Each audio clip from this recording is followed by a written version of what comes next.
Hello YouTube, welcome to my guide. We're going to be making a beginner's guide on Arc Raiders today. Arc Raiders is a PvPvE extraction shooter, meaning you not only need to go topside and find all the loot you can, you have to fight against these scary Arc robot enemies, you have to deal with other players trying to shoot you in the back, and extract safely with your loot in order to keep it. Our goal today is going to be teaching you how to thrive in this environment and make the most of your experience. This game is incredibly fun. You will have some of the best social experiences I've ever ran into in all my time in gaming, but it's all about the way you play the game. Without further ado, let's dive into the interface and teach you the basics. This right here is your home page. You're going to be able to see your player level, how many Raider tokens you have. That's the coins for the little pay to look pretty system where you can get cosmetics and stuff with that. Although they do offer you plenty of cosmetics for free, they also give you a lot of Raider tokens for free, so you can buy the premium skins without having to spend anything. These are your creds. Your creds are a currency that you get for doing these little challenges, which you can just infinitely farm up. You can spend these creds on these Raider decks. These Raider decks are free. They're like a free battle pass, and you guessed it, you get more Raider tokens for doing these as well. See, more Raider tokens. Yay. Now, these are your space coins. Your space coins are the currency that you're going to use mainly for expanding your stash, but this is also the currency most of the vendors use. But expanding your stash is going to be your main need, but that's what it says. Used to buy gear for traders, earned by selling loot and completing quests. Cool. But your stash will max out at 280, and that's what you want to work on. At least until you do the expedition, is just spending all your coins on expanding your stash and working on upgrading your workbenches. Your workbenches are going to be right over here in Workshop. If you go here, you'll see Scrappy. He's not really a workbench, he actually just gives you a bunch of scrap. If you click on this train button, you can actually level Scrappy up, so he gives you more scrap. The amount of scrap he gives you is based off of the time that you spend in raid. But he's definitely a good friend to have. When you first start the game, you'll only have this workbench and a plus button. The plus icon will let you get all these other benches, which you will need. That is going to be your other first priority. You're going to want to go in there and track any resources you need. I don't have any that aren't learned yet, so I'll show you the level up page instead. Once you have them all unlocked by getting the resources you need, you can go into level up, which is going to be your second priority. You're going to want to track the resources you need. For instance, I need 3 power cables to level up this gear bench, 5 electrical components, and 5 Hornet drivers. In order to get that done, I'm going to want to make sure to not get rid of power cables when I see them. Luckily, now that I tracked it, I have this little eyeball icon on there. Not to be confused with this little diamond icon that shows me that it's a quest item. Right now, we have the stuff that we need tracked. And Scrappy is ready to go get us some scrap. So what we're gonna do is stop hesitating and just go play the game. So I'm gonna click on Damn Battlegrounds after clicking play, because that's the map that you'll want to start with, and confirm. Now it'll say custom loadout at this page, or free loadout. Let's go in with a free loadout. It's going to be much easier that way. And ready up. And after a short queue, we'll be ready to play the game. Alrighty, now that we got done with that loading screen, or I should say the queue time, now we're loading into the game.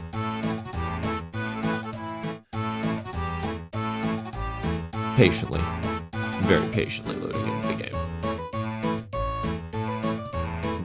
Da, da, da, da, da, da.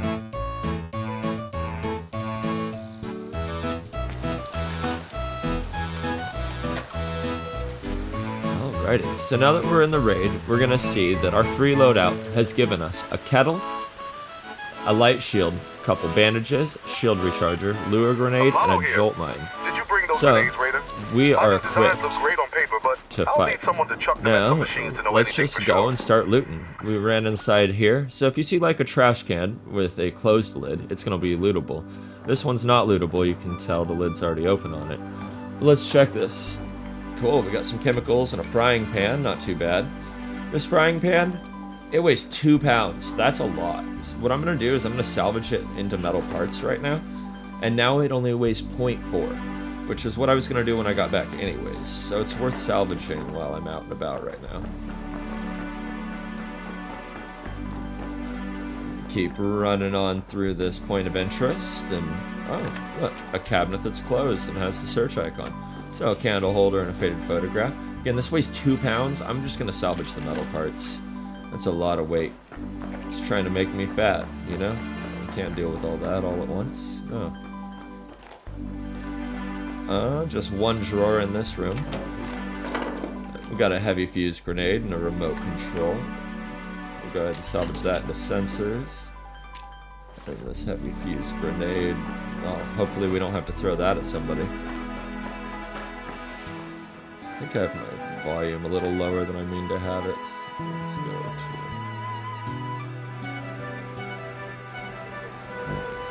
to much better, much better.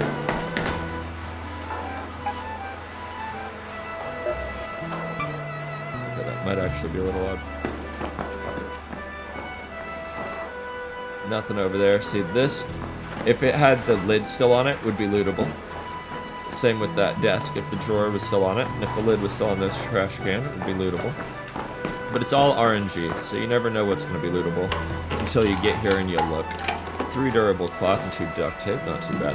This, instead of just searching, it says breach and search. So, I'm going to have to make a lot of noise to get in there. But the loot could be worth it. It's not worth it, it's just some heavy ammo. I'm actually going to leave that, because I don't even have a heavy weapon with me. No reason other than selling it, but I plan to find good loot instead. So seeds and some fabric. Boom. I don't actually need another toaster. I think I have all 3 of the toasters I need. But you see how it has that little search icon on it? I'm going to make sure to grab it, just in case I don't have all 3 toasters that I need. Alright, so we're actually finished with this building. There's only those 2 floors. The next one's going to be the roof. So not too shabby, not too shabby. Well, now we've got some loot. That's the main goal. What I'm doing here is this is an easy way to get down. If you drop down and you hold space as you're dropping, you will catch the ledge. And by doing so, you don't take fall damage. So instead of just dropping straight down from the roof, that's what I did. Now we could go ahead and keep looting this area, but I don't have a ton of space, so I'm actually going to work towards extracting. Scavenge, or turn that into metal parts. Grab an extra heavy fuse grenade. And let's get going. Now I'm going to open my map.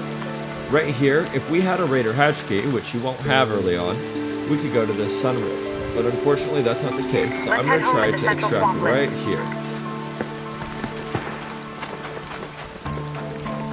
And we want to be careful. See, this red area on the map, there's quite possibly players there, and they're quite possibly unfriendly.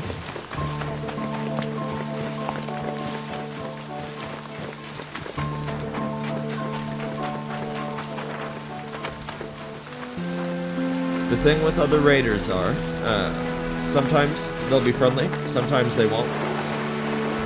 You can never really know. If you're nice to other players, like repeatedly, for instance, never shooting back, the chances that you end up in a lobby with other friendly players is much, much higher.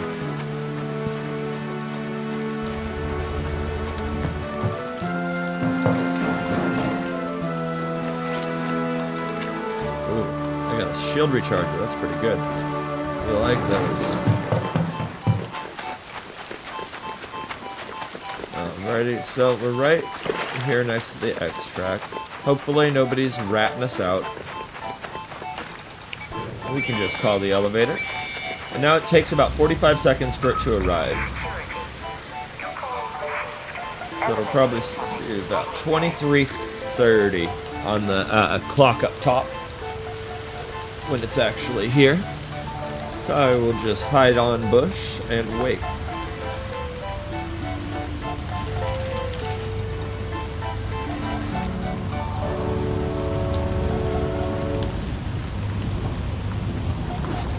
I'm looking at what I have, because if I had a smoke grenade, I would love to use it, but unfortunately I don't have a smoke grenade.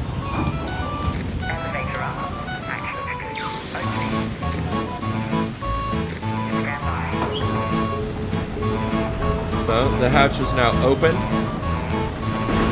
Right on time. Oh, hello there.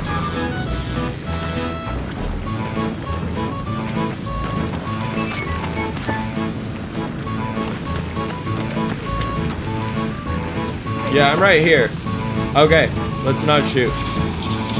Let's agree to not shoot.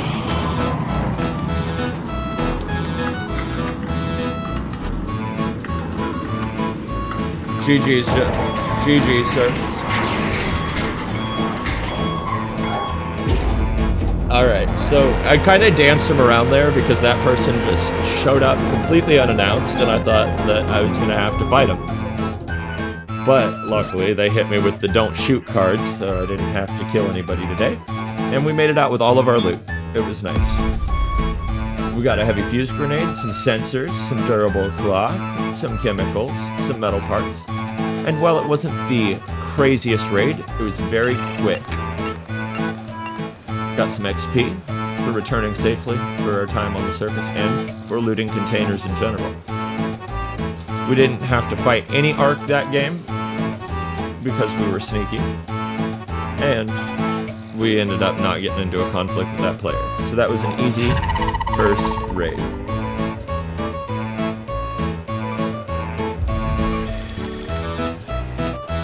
Well, that was epic. My game actually crashed. But when you get back to Speranza, you'll go ahead and get rid of all of your loot out of your inventory. Scrap what you need to scrap, sell what you need to sell, all that good stuff. What I wanted to talk with y'all about before we go is your skill tree. So you've got 3 different trees: your conditioning, your mobility, and survival. I personally love the survival tree the most, and the mobility tree. I recommend going into mobility at least until you have about 15 points right here, and then maxing out survival tree. Some of the most important ones to get would be the in-round crafting right here under survival, which lets you craft your bandages and your shield rechargers on the go. Adrenaline shots, that's definitely an honorable mention.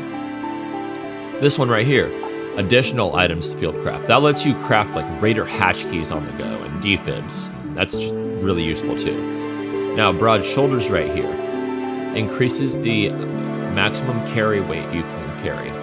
Oh, yeah. That's really good. Then, stuff like this, Looter's Instincts, when searching a container, loot is revealed faster. It's just nice to have. It's really nice to have.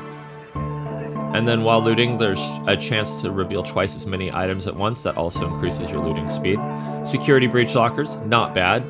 Sometimes you won't find a weapon at all in a security breach, but sometimes you'll find a bobcat. So, like, it's fun. It's another container you can loot, but only if you have the perk. And I usually end up going all the way in mobility, all the way to these N1 vaults on vaults, where vaulting no longer costs stamina, and then lets you jump at the end of a vault.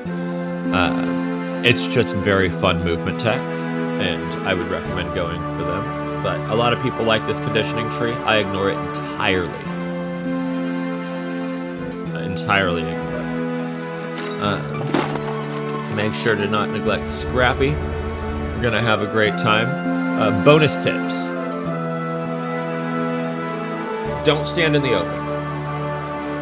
Like, when you are getting around, like, run into extract, for instance, play your stamina bar accordingly, okay? Try to make sure you have rocks for cover when you're running low on stamina. Let your stamina regenerate all the way.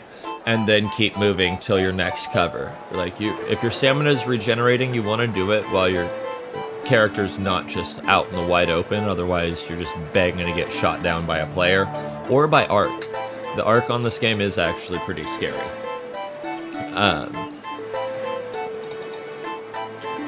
What I tried to show earlier with the whole mantling while you're following in order to not take damage, very useful. Most important, well, I'd say second most important, always follow your gut, especially while extracting. There can be rats everywhere. Like, that person ended up not shooting at us, but I feel like if I hadn't danced him around, he would have shot at us. And never bring anything in that you don't want to lose. Like, and make sure to always have fun. These are the most important parts of the game, in my opinion. Thank you guys so much for watching the guide, and I hope to see you guys in a future video or a live stream. Peace. And oh, if you have any other really, really good tips, or just anything you think I missed here or might be useful for people, please comment down below, and I'll make sure to pin the comment if it's something that I didn't cover here. And yeah, that way anybody who tunes into the video can find tons of pro knowledge, but mostly in the comments section. Thank you, and goodbye, everybody.